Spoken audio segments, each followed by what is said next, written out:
Hello बच्चों, कैसे आप लोग। आई होप कि आप लोग स्वस्थ हैं, मस्त हैं और पढ़ाई में व्यस्त हैं। आज के इस एपिसोड में आपका स्वागत है। एक नए उम्मीद, एक नए एनर्जेटिक वे में आज इस एपिसोड को मैं स्टार्ट करने जा रहा हूं। बिकॉज आज की इस वीडियो में हम लोग वाईडीएससी से रिलेटेड इंपॉर्टेंट क्वेश्चन करने जा रहे हैं, जो अपने आप में दर्जनों क्वेश्चन का कलेक्शन है। ओके, सो देर न करते हुए वीडियो को स्टार्ट करते हैं। प्रीवियस लेक्चर में ओआईडीएससी से रिलेटेड हम लोग कुछ क्वेश्चन किए थे। रिमेनिंग क्वेश्चन इस वीडियो में हम लोग कुछ करते हैं। इंपॉर्टेंट क्वेश्चन मैं ले रहा हूँ, समझना ध्यान से कि क्या है क्वेश्चन। यहाँ पे कोई स्क्रीन है, ऐसा यहाँ पे स्क्रीन है। ओके, ये आपका लाइन है, सेंट्रल लाइन है आप बोल सकते हो। और यहाँ पे आपके दो मिरर लगे हैं। क्या लगा है बेटा? मिरर। ये दो मिरर है और हॉरिजॉन्टल से जो एंगल बना रहा है वो थीटा है। क्लियर है इतना? और यहाँ पे अपना कोई एक सोर्स रखा है। क्या रखा है यहाँ पर? सोर्स, जो मिरर से कितने डिस्टेंस पे है? ए डिस्टेंस पे। इसके कितने डिस्टेंस पे है? ए। तो बेटा यहाँ पे क्या है? सोर्स है। क्या है? सोर्स। और सोर्स और स्क्रीन के बीच का जो डिस्टेंस है वो बेटा बी दिया है। क्या दिया है? बी। तो आपसे पूछ रहा है क्या? Fringe width. क्या पूछ रहा है? फ्रिंज विड्थ आपको निकालना है। तो आपसे पूछ रहा है फ्रिंज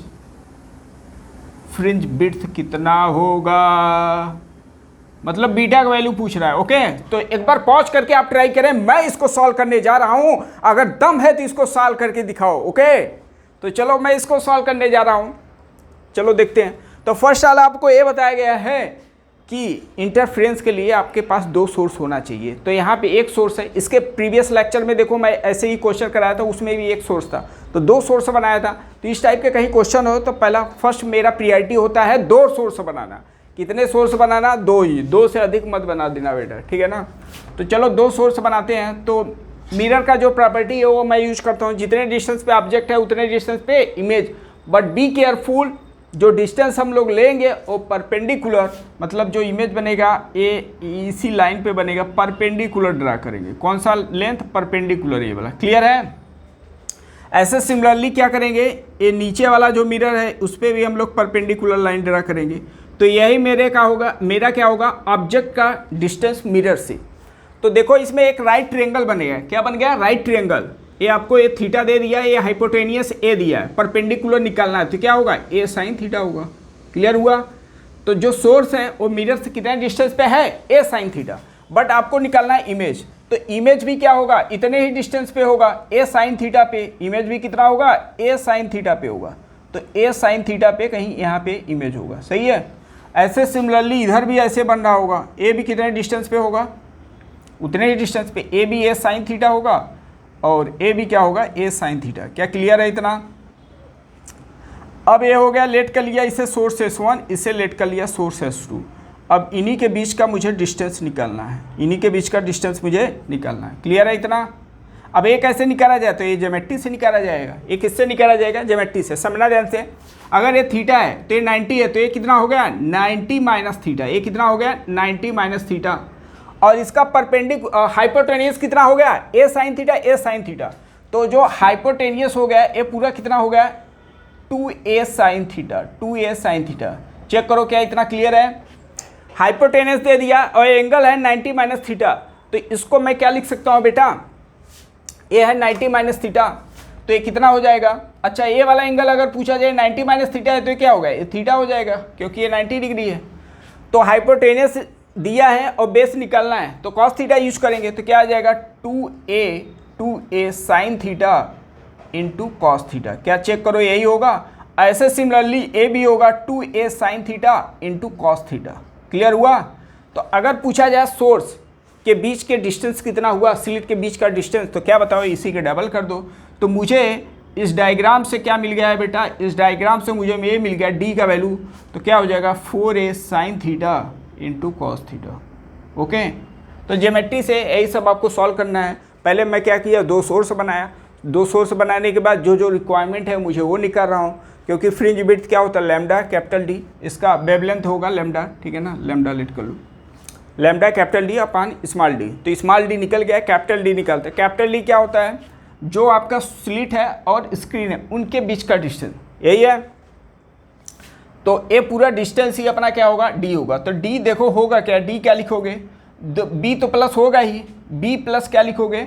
बी प्लस ए इतना होगा, बी प्लस ए इतना होगा, यही होगा, यही होगा।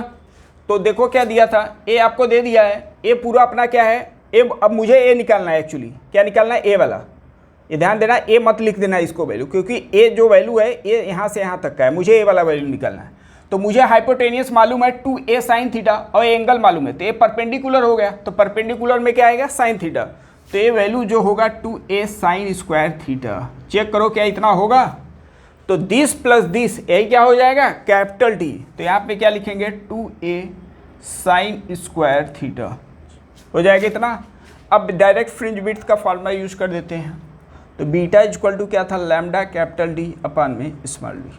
लैम्डा डी, लैम्डा आपको लैम्डा के टर्म में ही निकालना है। कैपिटल डी का वैल्यू आ चुका है b plus 2a sine square theta upon में क्या लिखेंगे, डी का वैल्यू आ चुका है 4a sine theta into cos theta. Okay, तो इम्पॉर्टेंट रिजल्ट था। अब जब कहीं क्वेश्चन ऐसे एडवांस में कहीं ऐसा क्वेश्चन बन सकता है, उस पर क्या होगा, न्यूमेरिकल वैल्यू दे देगा। तो एक आपको थ्योरेटिकल अप्रोच आपको दे दिया ऐसा डेटा जिसमें कल, ठीक है, न्यूमेरिकल वैल्यू नहीं दिया हूँ, सो दैट कि एक डेरिवेशन भी आपको मिल गया और अच्छा कंसेप्ट भी क्लियर होगा। अब इससे रिलेटेड कहीं क्वेश्चन आएगा तो आप समझ के कर सकते हो। ओके, नेक्स्ट क्वेश्चन इसी पे लेते हैं हम लोग। सो नेक्स्ट क्वेश्चन इसी बेस पे लेते हैं, YDSC पे, बिकॉज YDSC बहुत इंपॉर्टेंट है। तो नेक्स्ट क्वेश्चन देखते हैं क्या है। तो नेक्स्ट क्वेश्चन में कुछ ऐसा दिया है, एक आपका लेंस दिया है और लेंस को क्या कर दिया गया है, कट कर दिया है, लेंस को ऐसा कुछ कट कर दिया गया। तो ये भी समझना है आपको, अच्छा क्वेश्चन है। तो पूरा ये लेंस ऐसे समझ लो, इसको मैं क्या कर दिया, इतना कट कर दिया, क्लियर है, इतना कट कर दिया हूँ, ऐसा है। इनके बीच का जो सेपरेशन आपको दे दिया है वो है 6 माइक्रोमीटर। कितना दिया है, 6 माइक्रो।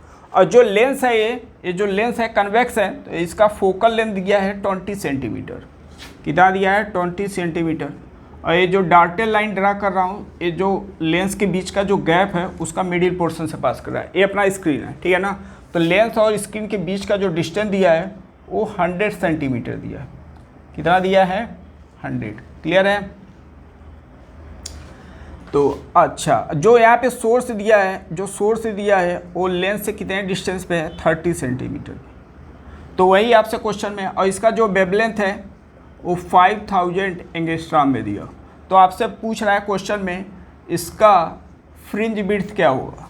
तो फ्रिंज विड्थ का अगेन उसी बेस पे क्वेश्चन में ले रहा हूँ। तो lambda capital D upon small D, वही आपको सर्च करना है। पहले यहाँ पे एक सोर्स दिया है, आई होप कि डेटा सब क्लियर हो चुका है। यहाँ पे सोर्स एक दिया है, यहाँ पे लेंस से दे दिया, कट कर दिया गया है, ये सब डेटा सब कुछ दे दिया है। तो आपको फ्रिंज विड्थ निकालना है। तो पहले हम लोग क्या करें, पहले हम लोग का मकसद होता है कि 2 सोर्स बनाना। ओके, अभी यहाँ पे 2 सोर्स नहीं दिया तो 2 सोर्स बनाना पड़ेगा। और समझ लेना ये लेंस वाले कैसे क्वेश्चन हो रहे हैं, ठीक है ना, लेंस वाला कैसे क्वेश्चन हो रहा है। तो क्या करना है, अब यहाँ से एक लाइट ऐसे जाएगा, ये जो गैप है ऐसे जा रहा होगा, समझना ध्यान से, ये ऐसे जाएगा, क्लियर है, ऐसे जाके कहीं मिलेगा। और एक दूसरा मैं इस लेंस से पास कराऊंगा तो लेंस क्या करेगा, कन्वर्ज कर देगा। लेंस का काम क्या होता है, कन्वेक्स लेंस का कन्वर्ज करना। तो जाके कहीं यहाँ पे इंटरसेक्शन हुआ तो यहाँ पे इमेज बन गए। ये जो सोर्स है इसका 2 इमेज बन गए, ठीक है ना। तो ये अपने आप में क्या हो गया, S1 हो गया, ये आपका S2 हो गया, ठीक है ना। और इनके बीच का जो डिस्टेंस होगा वही क्या होगा, D होगा, वही हो जाएगा D। और ये स्लिट हो गया, ये दिस, और ये हो जाएगा कैपिटल D, यही होगा। अब इसको सॉल्व करना है। तो पहले चेक कर लेते हैं, ये यहाँ पे इंटरसेक्ट है तो इमेज बना, तो इसका मतलब जहाँ पे इमेज बना है वो S1 S2 काम कर रहा है। तो इसका रे डायग्राम ऐसे ही बनेगा, ठीक है, देख लो एक बार कैसे समझना है। तो लेंस बेस पे भी एक क्वेश्चन करा दे रहा हूँ। तो पहले आप निकाल लो इमेज इसका कहाँ पे बन रहा है। तो इमेज वो किस फार्मूले से निकालेंगे, लेंस फार्मूले से।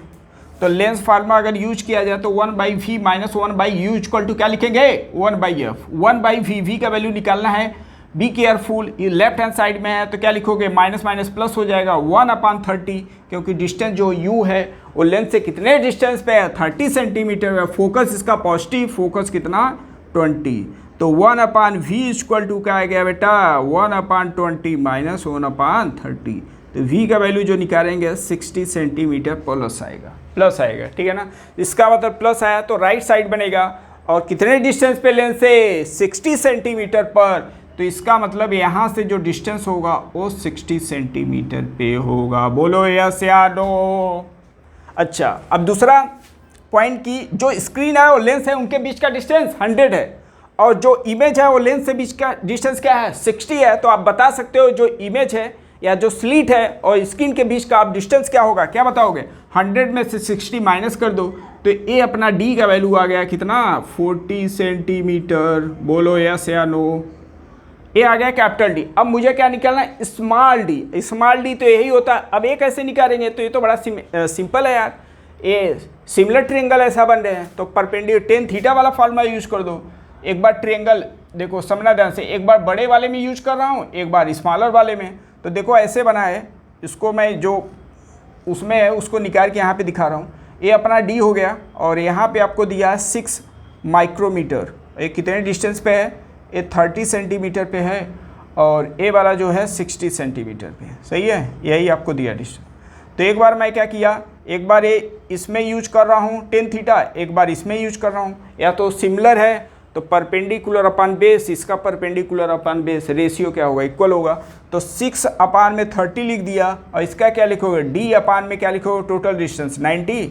तो 0 0 ये कितना 3 टाइम्स, ए आ गया आपका डी का वैल्यू 18 माइक्रोमीटर। ये माइक्रोमीटर में तो ये भी क्या हो जाएगा माइक्रो। तो डी का जो वैल्यू आ गया 18 माइक्रोमीटर। एक बार चेक कर लो कैसे हुआ। तो लेंस बेस पे अगर ऐसा क्वेश्चन दिया है तो ये आप सिमिलर ट्रायंगल से आप निकाल लिए कैसे। तो ये सब तो बहुत क्वेश्चन किए होंगे। अब मुझे डी भी मालूम हो चुका है, कैपिटल डी भी, वेवलेंथ दिया ही है तो फ्रिंज विड्थ आ जाएगा। तो देख लो ये वाला क्वेश्चन कैसे हो रहा है। तो बीटा इक्वल टू क्या लेंगे, यहाँ रे डायग्राम भी आपको थोड़ा समझना है बिकॉज यहाँ पे सोर्स दिया है तो इसका इमेज बनाना है। 2 आपका सोर्स होना चाहिए तो इसका जो इमेज होगा वही सोर्स का काम करेगा, 2 सोर्स।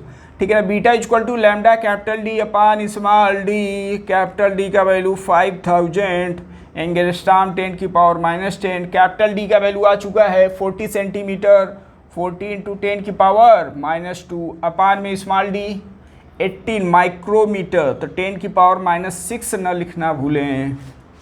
क्लियर है। चलो अब इसको सॉल्व करते हैं। तो इसमें कितने जीरो हो गए हैं, ऐसा कर लेते हैं। तो इसको लिख दिया मैं 5 × 10 की पावर -7 और इधर क्या हो जाएगा 4 × 10 की पावर -1। सही है। अपान में 18 × 10 की पावर -6। क्लियर है इतना। चलो इसको जब मल्टीप्लाई किए तो क्या हो गया 20। तो 20 बाई क्या लिख दिया है 18।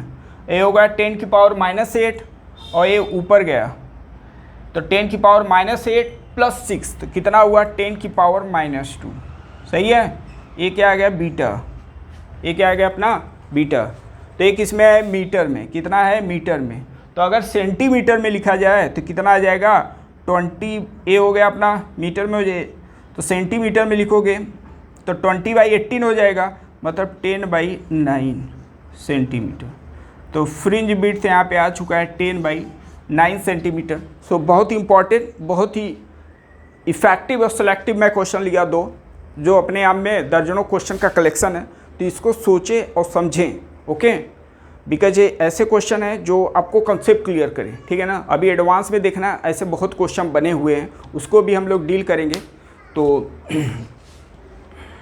इससे रिलेटेड आप क्वेश्चन करते रहो। डाउट्स है तो ज़रूर से ज़रूर आप कमेंट्स करें। रिमेनिंग इससे रिलेटेड क्वेश्चन नेक्स्ट वीडियो में हम लोग कवर करेंगे। तब तक के लिए जय हिंद, जय भारत।